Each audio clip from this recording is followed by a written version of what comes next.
Nobody fails at building wealth because the market was against them. Nobody fails because of bad timing. Nobody fails because they were born in the wrong place, to the wrong family, with the wrong opportunities. The reason is always closer than we want to admit. Always internal, always personal, always sitting quietly between your ears, waiting to be named. There is a moment when you are standing at the edge of a decision that could change everything. An investment, a business idea, a conversation you have been avoiding, a risk that makes complete sense on paper, and something stops you. Not the market, not the economy, not the circumstances. Something inside you. Robert Kiyosaki identified 5 of these forces. 5 internal obstacles that stop intelligent, capable, well-intentioned people from building the financial life they are fully capable of building. Not 5 external barriers, 5 internal ones. And the reason most people never overcome them is not that they are too powerful. It is that most people never name them. And what you cannot name, you cannot see. And what you cannot see, you cannot change. In the last step, we talked about working to learn. How the wealthy choose work deliberately for what it builds in them, not just what it pays. Today, we go inside into the psychology of financial failure, into the 5 obstacles that live not in the market, but in the mind. Let's begin. The first obstacle is fear, not the fear of the system we talked about in step 1. That fear was about external forces, the mortgage, the tax bracket, the employer.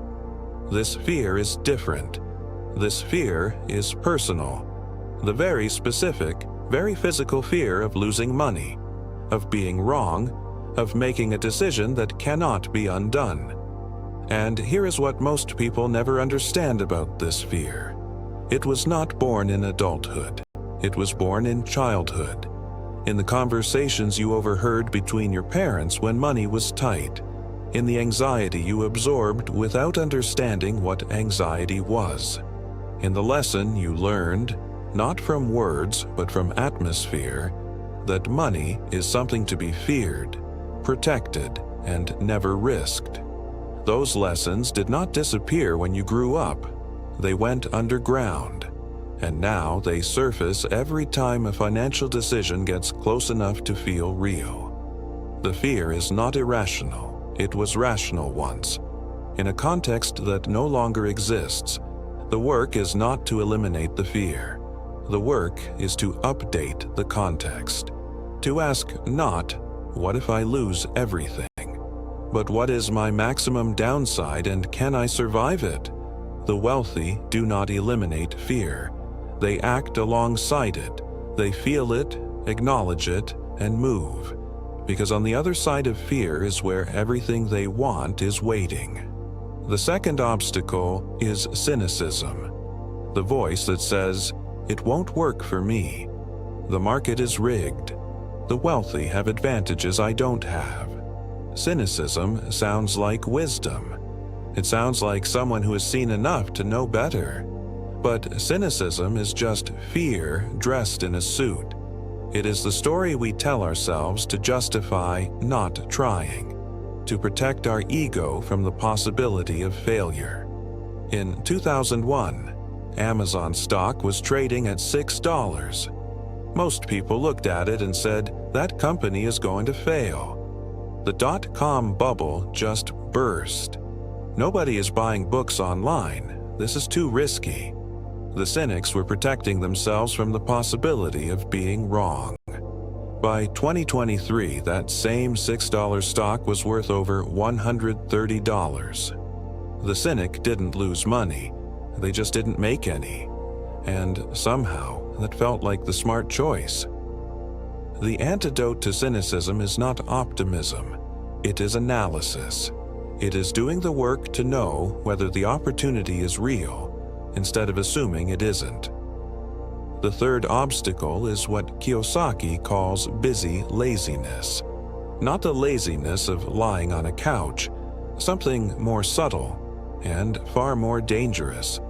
The person who is always busy, always working, always running from meeting to meeting, task to task, obligation to obligation, and yet never finds time to manage their money, never finds time to study investing, never finds time to build their asset column. The average American watches over 4 hours of television per day. But they don't have time to study investing. They spend 3 hours on social media. But they don't have time to read a financial book. They know every plot twist of every show they follow. But they cannot explain the difference between a stock and a bond. This is not a time problem. This is a priority problem, disguised as a time problem. Because being busy is a socially acceptable form of avoiding the things that actually matter. If you are always busy, you never have to face the difficult questions. Am I on track? Do I actually know what I am doing with my money? Am I building something or just maintaining? Busy and productive are not the same thing. The person who is always busy but never moves their financial situation forward is not working hard. They are avoiding hard. The fourth obstacle is bad habits. Specifically, the habit of paying everyone else first and yourself last. The mortgage gets paid. The car payment gets paid. The subscriptions renew. The dinners happen. And then, if anything remains, maybe something goes toward building wealth. Maybe. This is not a budget problem. This is a habit problem.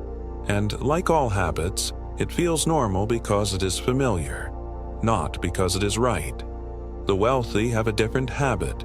They pay themselves first, before the bills, before the lifestyle, before the rewards. A percentage of every dollar that comes in goes directly into assets. Non-negotiable, automatic, without exception. And then they live on what remains. This single habit, practiced consistently, over a long enough period of time, is the foundation of almost every significant personal fortune ever built. Not complicated, just uncomfortable until it becomes automatic. The fifth obstacle is arrogance. This is the one most people least expect to see on this list. Kiyosaki defines arrogance as ego plus ignorance. The belief that what you don't know doesn't matter. The surgeon who spent 20 years mastering the human body assumes that same mastery transfers to financial markets. It doesn't. The executive who built a successful company assumes their business instincts translate to investment instincts. They often don't. The professional who excels in their field assumes excellence is portable. In some ways it is. In finance, it rarely is. Arrogance closes the door to learning, and a closed door cannot let opportunity in. The wealthy, no matter how successful, remain students. They seek advisors who know more than they do. They ask questions others are too proud to ask. They admit what they don't know so they can fill the gap.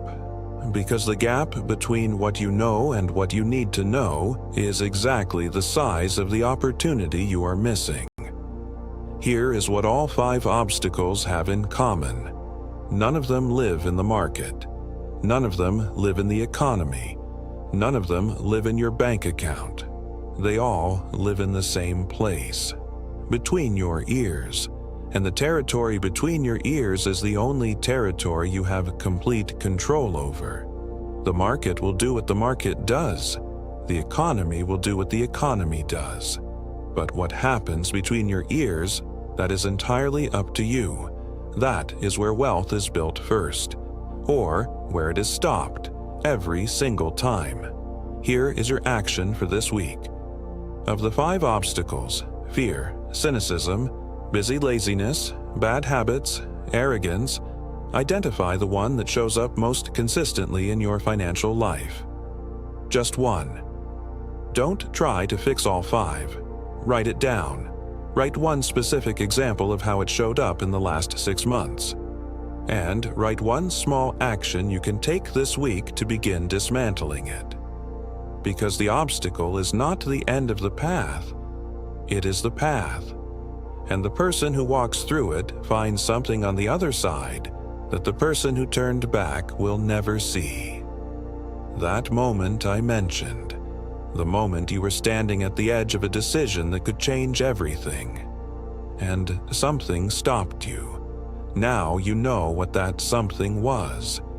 Now you know its name. Now you know it does not live in the market. It does not live in the economy. It does not live in your circumstances. It lives between your ears. And that, for the first time, makes it something you can actually change. That moment? It starts right now. In the next step, we close the series with the lesson most financial channels never talk about. The one that sounds the least financial and may be the most important of all. You've been taught to hold on. The wealthy know to let go. If something shifted for you today, hit subscribe. Every week, one more idea that the wealthy already know, and the schools never taught you. Stay on the blueprint. See you in the next step.